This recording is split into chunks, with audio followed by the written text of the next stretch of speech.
Let's talk about hard work. If getting wealthy is your goal, you are going to have to work as hard as you can. But hard work is absolutely no substitute for who you work with and what you work on. What you work on is probably the most important thing.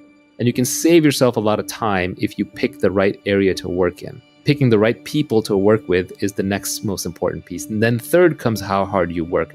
But they're like three legs of a stool. If you shortchange on any one of them, the whole stool is going to fall down. So it's not like you can pick one over the other that easily.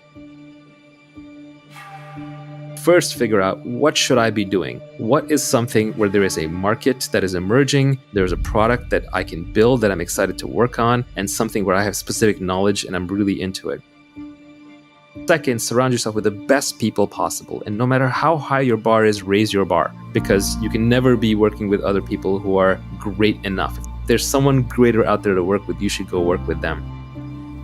I advise a lot of people who are looking at which startup to join in Silicon Valley. I say basically pick the one that's going to have the best alumni network for you in the future. Look at the PayPal mafia. They work with a bunch of geniuses, so they all got rich. Try and pick based on the highest intelligence, energy, and integrity people that you can find. And then finally, once you've picked the right thing to work on and the right people to work with, then you work as hard as you can. This is where the mythology gets a little crazy. People will work 80, 120-hour weeks. A lot of that's just status signaling. It's showing off. Nobody really works 80 to 120 hours a week sustained at high output with mental clarity. Your brain breaks down. You just won't have good ideas. Really, the way people tend to work most effectively, especially in knowledge work, is they sprint as hard as they can while they're working on something and they're inspired and they're passionate, and then they rest, they take long breaks. It's more like a lion hunting and much less like a marathon runner running.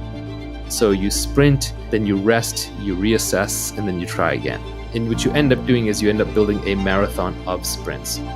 Inspiration is perishable. When you have your inspiration, do it right then and there. People talk about impatience. When do you know to be impatient? When do you know to be patient? Impatience with actions and patience with results.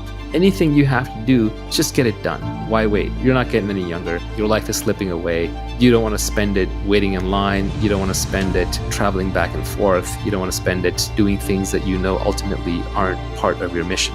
And when you do them, you want to do them as quickly as you can while you do them well with your full attention. But then you just have to give up on the results. You have to be patient with the results because you're dealing with complex systems, you're dealing with lots of people. It takes a long time for markets to adopt products. It takes time for people to get comfortable working with each other. It takes time for great products to emerge as you polish away.